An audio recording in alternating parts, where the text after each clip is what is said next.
नमस्कार, प्रभा साक्षी पॉडकास्ट में आप सभी का स्वागत है। आज के इस पॉडकास्ट में हम बात करेंगे भारत सरकार की ओर से थल सेना, नौसेना और वायु सेना में सैनिकों की भर्ती के लिए शुरू की गई नई योजना अग्निपथ के बारे में। तो आइए सुनते हैं आज के इस पॉडकास्ट को। लेकिन उससे पहले अगर आपने हमारे चैनल को सब्सक्राइब नहीं किया है तो जरूर कर ले, ताकि हर रोज आप ऐसे इंटरेस्टिंग और जानकारीपूर्ण पॉडकास्ट सुन सके। देश में युवाओं के लिए सेना में भर्ती होने का गोल्डन मौका आ गया है। भारत सरकार की ओर से थल सेना, नौसेना और वायुसेना में सैनिकों की भर्ती के लिए एक नई अग्निपथ योजना का ऐलान कर दिया गया है। रक्षा मंत्री राजनाथ सिंह ने सेना के लिए बड़ी भर्ती योजना अग्निवीर को लॉन्च कर दिया है। इस नई योजना के मुताबिक सरकार सेना में 4 साल के लिए जवानों की भर्ती करेगी। इस योजना के मुताबिक 3.5 साल तक एक्टिव ड्यूटी करने के बाद 75% जवानों को रिटायर कर दिया जाएगा। 1 महीने के बाद सरकार 25% जवानों को भर्ती करेगी। सुरक्षा मामलों की मंत्रिमंडल समिति की बैठक में नई योजना को मंजूरी मिल जाने के बाद रक्षा मंत्री राजनाथ सिंह ने इसका ऐलान किया। राजनाथ सिंह ने कहा कि अग्निपथ भर्ती योजना एक क्रांतिकारी पहल है जो सशस्त्र बलों को एक युवा प्रोफाइल पहचान करेगी। कम वक्त में सेना की ट्रेनिंग, अनुभव, सैलरी, नौकरी में चयन, इसको लेकर कई सवाल पूछे गए। इससे जुड़े महत्वपूर्ण सवाल जिसका जवाब सेना की ओर से दिए गए हैं। क्या है सेना का अग्निपथ? तीनों सेनाओं में जवानों की कम समय के लिए भर्ती होगी। सैन्य बलों में जवानों की 4 साल के लिए भर्ती होगी। 17 साल 6 महीने से 21 साल तक के लोग भर्ती हो सकेंगे। 6 महीने की ट्रेनिंग के बाद सैन्य बलों में शामिल होंगे। जवान 3.5 साल तक फोर्स में ड्यूटी करेंगे। बाद में 75% जवानों को रिटायर कर दिया जाएगा। 25% जवानों की 1 महीने के बाद फिर से भर्ती होगी। भर्ती सेना के तय नियमानुसार ही होगी। मेरिट और 4 साल के सेवाकाल के दौरान किए गए प्रदर्शन के आधार पर केंद्रीयकृत और पारदर्शी मूल्यांकन होगा। 100% उम्मीदवार वॉलंटियर के तौर पर रेगुलर कॉडर के लिए आवेदन कर सकते हैं। अग्निवीरों की सैलरी क्या मिलेगी? शुरुआती सैलरी 30,000 रुपये महीना होगी, जबकि चौथे साल तक सैलरी 40,000 रुपये तक होगी। 70% सैलरी जवानों को मिला करेगी।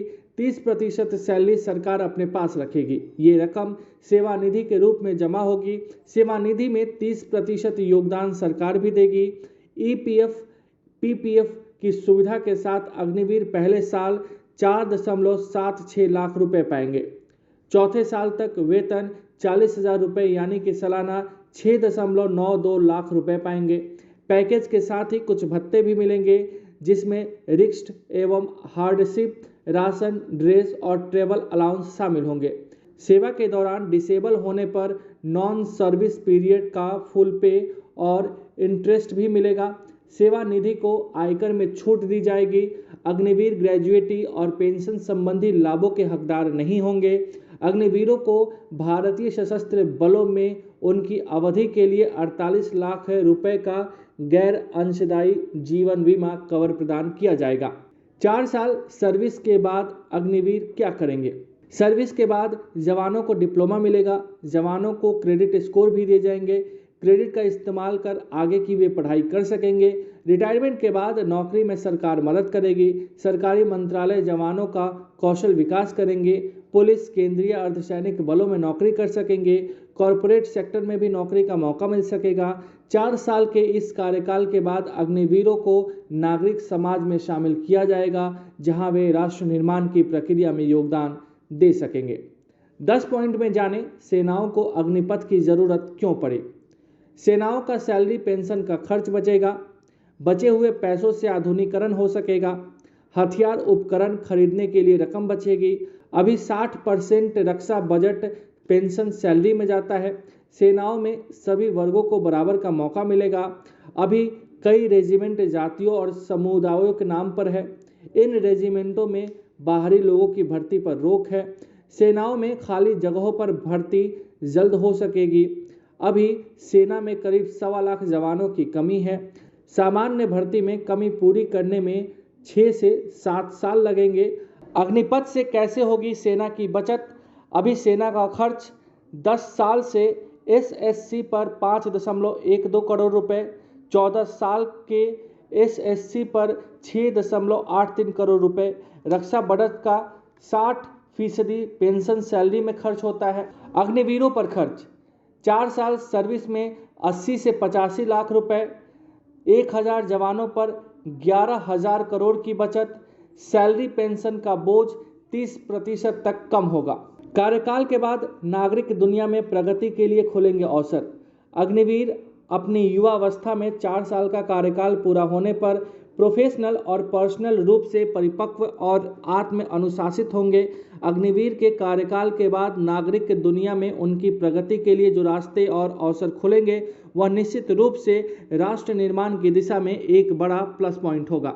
इसके अलावा लगभग 11.71 लाख करोड़ रुपए की सेवा निधि अग्निवीर को वित्तीय दबाव के बिना अपने भविष्य के सपनों को आगे बढ़ाने में मदद करेगी, जो आमतौर पर समाज के आर्थिक रूप से वंचित तबके के युवाओं के लिए होता है। सेना के अग्निपथ का विरोध क्यों? विरोध करने वालों का तर्क है कि सिर्फ 4 साल सर्विस से समर्पण भाव नहीं होगा, इसके साथ ही सीमित सर्विस से मुश्किल अभियानों में शामिल नहीं हो पाएंगे। रिटायर होने के बाद दोबारा नौकरी में मुश्किल होगी, प्रशिक्षित जवानों के हथियार उठा लेने का डर होगा, पुलिस बलों में सेना के जवानों का दबदबा हो जाएगा। LAC और LOC की चुनौतियों का कैसे करेंगे सामना? ट्रेनिंग देने के बाद अग्निवीर भी अभी के सैनिकों की तरह चुनौतियों का सामना कर पाएंगे। सेना में ट्रेनिंग स्टैंडर्ड टफ है, एक सिस्टम के जरिए इसे लगातार मॉनिटर भी किया जाता है। अग्निवीर की ट्रेनिंग से कोई समझौता नहीं किया जाएगा। पाकिस्तान या चीन बॉर्डर पर उनकी तैनाती होगी, इससे हमारी ऑपरेशनल क्षमता में कोई कमी नहीं आएगी। हमारी यूनिट्स में सही संख्या में इन्हें तैनात किया जा सकेगा। आज के लिए इतना ही। अगले पॉडकास्ट में किसी और मुद्दे पर देंगे आपको विस्तृत जानकारी। जुड़े रहिए प्रभा साक्षी के साथ। अगर आप भी लेना चाहते हैं देश दुनिया की तमाम जानकारी तो आज ही सब्सक्राइब करें हमारे चैनल को। साथ ही नीचे दिए बेल आइकन को जरूर दबाएं ताकि हर अपडेट आप तक पहुंच सके।